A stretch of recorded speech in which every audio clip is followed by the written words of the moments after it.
ketika negara itu gagal membangun mekanisme untuk melindungi warganya, penting bagi kita untuk memperkuat kapasitas sosial sebagai strategi pertahanan terakhir yang dimiliki oleh warga desa. Jadi ketika negara gagal untuk membangun mekanisme untuk melindungi warga desanya, keberdayaan sosial itu adalah basis pertahanan kita yang tentunya harus kita kuatkan, kita tumbuh kembangkan melalui semangat gotong royong.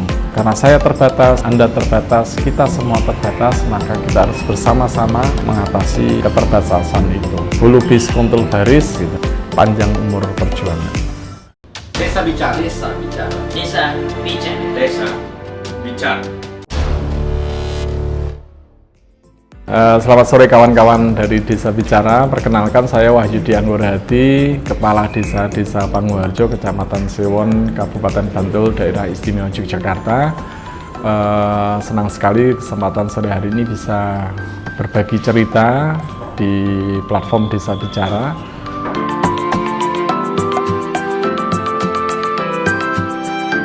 Terkait dengan upaya desa sebagai basis pertahanan terakhir terkait dengan penanganan pandemi COVID yang saat ini semakin lama semakin mengkhawatirkan kita semua gitu. Jadi memang karena beberapa data menyatakan bahwa ini belum puncaknya, dan tetapi pergerakan penderita COVID itu sudah sangat besar dan relatif merata di seluruh wilayah Indonesia, sehingga penting bagi desa-desa untuk kemudian membangun kesiapsiagaan dalam rangka untuk memitigasi, mengurangi dampak baik klinis maupun non klinis yang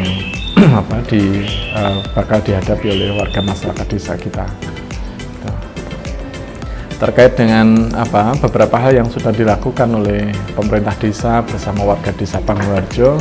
Jadi pertengahan bulan Maret, kurang lebih sekitar 1 bulan yang lalu, pemerintah desa Panguharjo menginisiasi satu gugus tugas dalam rangka untuk mengendalikan kegiatan tanggap wabah atau tanggap bencana COVID ini di desa Panguharjo dengan mengkolaborasikan lembaga-lembaga desa yang ada di Desa Panguharjo, baik itu lembaga desa, lembaga organisasi sosial kemasyarakatan desa, ataupun lembaga instansi lintas sektoral dalam rangka untuk mengidentifikasi, memitigasi dalam pencegahan, penanganan maupun penanggulangan wabah COVID dalam beberapa aspek. Jadi kerja utama yang dilakukan oleh panggung tanggap COVID-19 ini adalah, atau PTC 19 ini adalah bagaimana kemudian kita punya data yang cukup gitu, untuk memetakan kondisi warga masyarakat desa, kondisi warga masyarakat desa terkait dengan dampak yang dirasakan baik secara klinis maupun non klinis, yang kemudian kita mengembangkan satu platform digital untuk memetakan hal tersebut melalui beberapa aplikasi berbasis web. Jadi sekitar dari sampai hari ini gitu, sekitar 5.000-an warga masyarakat desa itu kita identifikasi dia akan memperoleh dampak gitu. Jadi dampak secara ekonomi baik yang mereka sangat rentan karena memang terkait dengan kecukupan pangan mereka, maupun yang rentan di mana mereka juga sudah mulai kehilangan sumber penghidupan mereka, ataupun yang cukup rentan masih punya cukup cadangan untuk bertahan sampai 2-3 bulan ke depan. Dan yang relatif tidak rentan adalah orang-orang yang mempunyai sumber penghidupan yang tidak terpengaruh langsung dengan adanya COVID ini. Yang kemudian juga itu adalah peta persoalan atau dampak yang dirasakan oleh warga masyarakat desa terkait dengan dampak ekonomi. Di luar itu tentunya karena COVID ini terkait langsung dengan kesehatan, mestinya ada dampak-dampak klinis yang juga akan dihadapi oleh atau dirasakan oleh warga masyarakat desa, sehingga kemudian sejak 3 minggu yang lalu kita rilis satu aplikasi berbasis web untuk mengidentifikasi seberapa besar resiko warga masyarakat desa terkait dengan COVID ini. Sehingga kemudian kita bisa memetakan siapa-siapa saja warga masyarakat desa yang sangat berisiko atau risiko tinggi terdampak secara klinis, terus kemudian tingkat risikonya sedang dan risiko yang rendah. Yang kemudian atas dasar data itu panggung tanggap COVID itu bisa melakukan intervensi yang dibutuhkan dalam rangka untuk mengurangi atau memitigasi dampak yang dirasakan. Sehingga misalnya terkait dengan warga masyarakat desa yang menyatakan diri sebagai pelaku perjalanan ataupun warga masyarakat desa yang punya riwayat kontak ataupun punya penyakit penyerta, kita siapkan intervensi berupa asistensi klinis yang dilakukan oleh pemerintah desa bersama dengan puskesmas setempat. Untuk kemudian beberapa warga masyarakat dua kelompok masyarakat tadi itu masuk dalam kategori resiko tinggi. Untuk ada beberapa warga masyarakat desa yang mengaku sebagai pelaku perjalanan, baru pulang dari luar kota karena mudik dan lain sebagainya. Ada beberapa yang tanpa gejala, ada beberapa yang menyatakan ada gejala.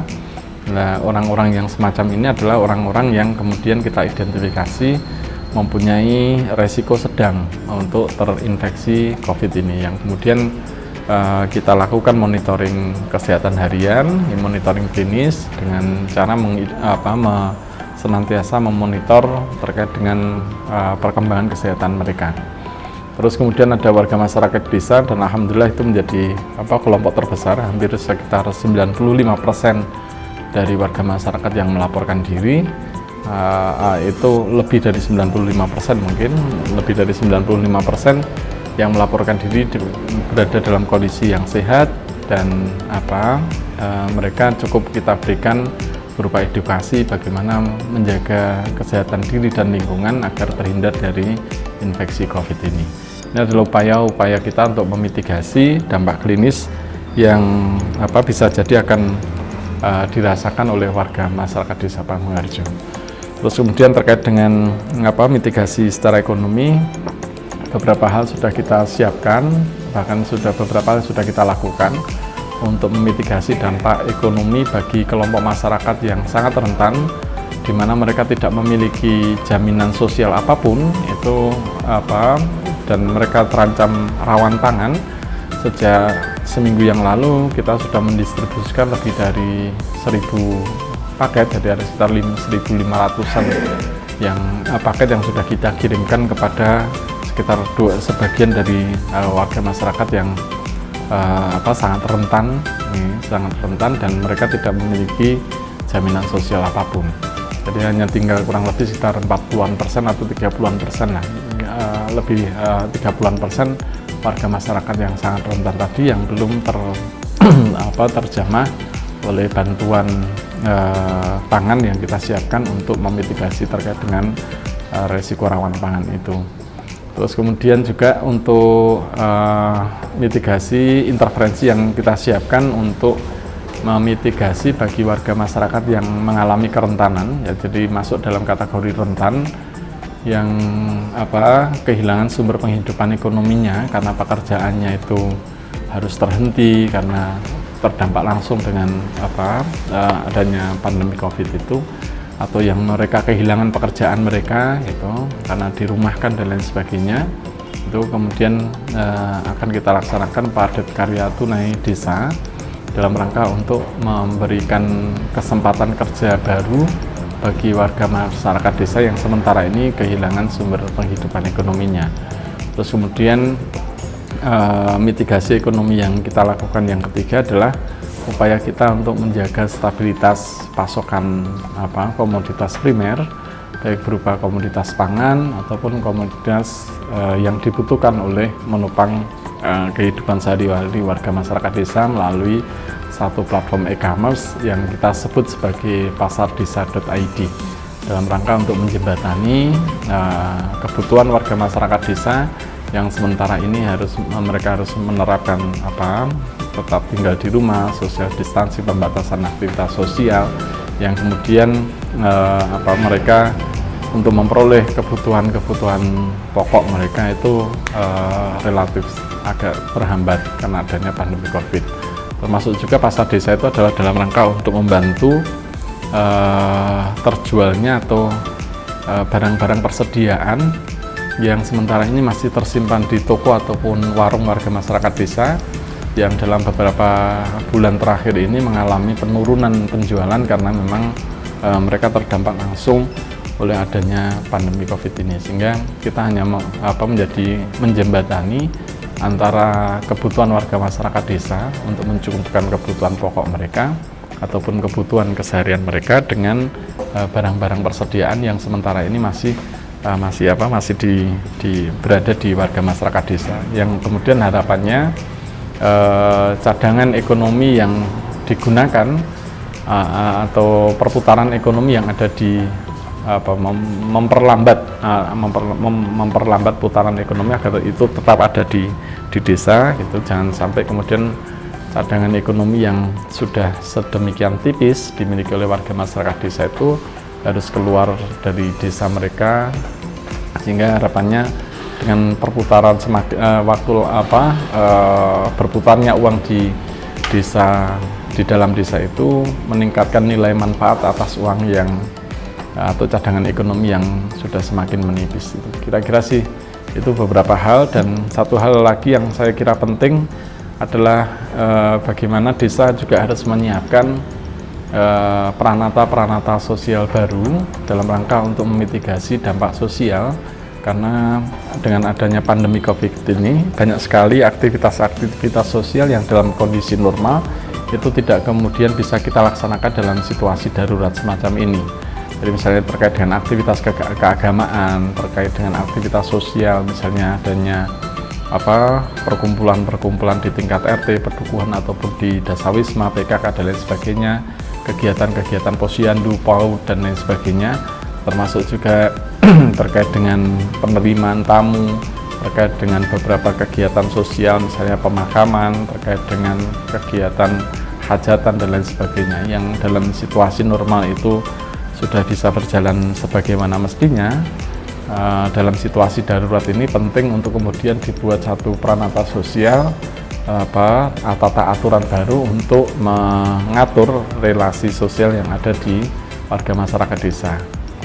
Itu kira-kira 3 hal itu, mitigasi dampak klinis, mitigasi dampak sosial, dan mitigasi dampak ekonomi itu menjadi bagian penting yang harus dilakukan oleh setiap desa di Indonesia terkait dengan upaya untuk mengurangi, mencegah, melakukan penanganan ataupun penanggulangan dari dampak adanya pandemi ini. Kira-kira sih.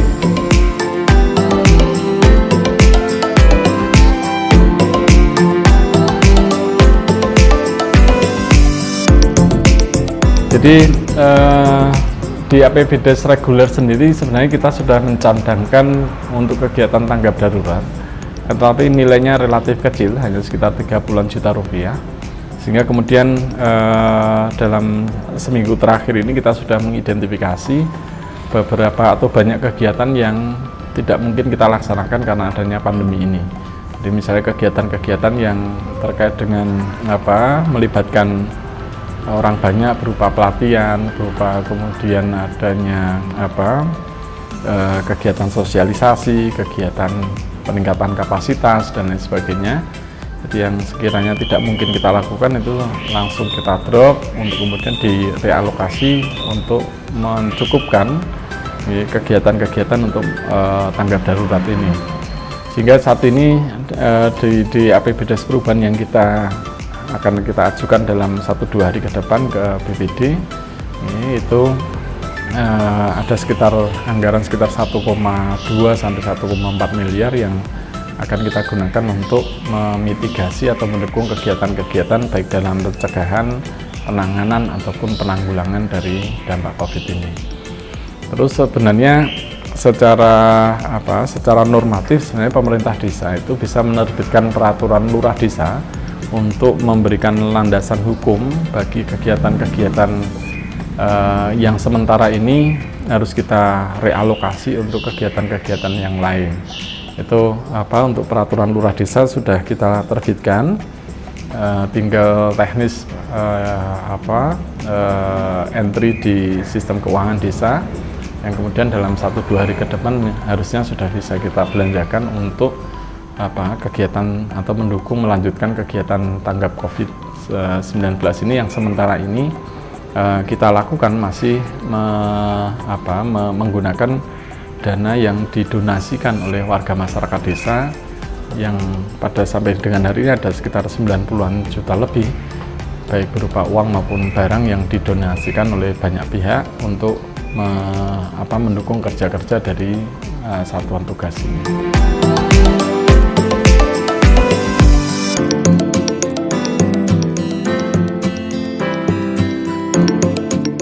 Jadi memang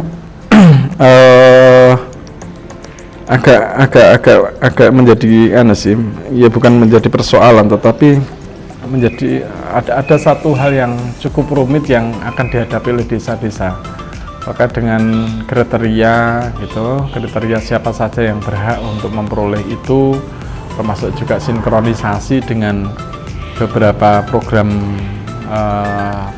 yang sejenis, misalnya terkait dengan kartu prakerja, PKH, BPNT dan lain sebagainya.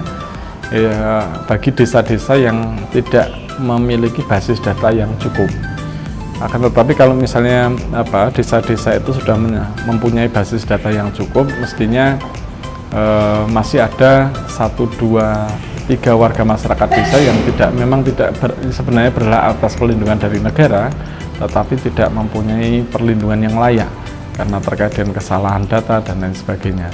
Sehingga mesti ada satu kelompok masyarakat yang tidak memiliki jaminan sosial apapun, tidak memperoleh fasilitasi perlindungan dari negara apapun, yang tentunya BLT itu menjadi salah satu jaring pengaman sosial terakhir yang mungkin bisa dilakukan dalam rangka untuk meringankan beban sebagian warga desa yang terdampak secara langsung atas adanya pandemi COVID ini. Dan pemerintah desa Pangwarjo relatif siap karena memang kita mengawali ini jauh sudah lebih dahulu dibandingkan dengan desa-desa yang lain, juga mendasarkan pada proses pendataan yang partisipatif, terus kemudian juga mendasarkan pada satu basis data yang cukup kuat gitu, sehingga ketika harus mengidentifikasi siapa yang tidak memperoleh kartu prakerja, siapa yang tidak memperoleh program pelindungan sosial, baik PKH, BPNT maupun yang lain, kita sudah cukup ada data yang bisa kita gunakan untuk menjalankan program itu.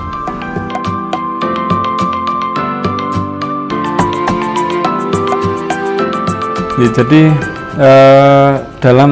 dalam kondisi mekanisme negara atau ketika negara itu gagal membangun mekanisme untuk melindungi warganya, penting bagi kita untuk kemudian memperkuat kapasitas sosial sebagai sebagai strategi terakhir, jadi sebagai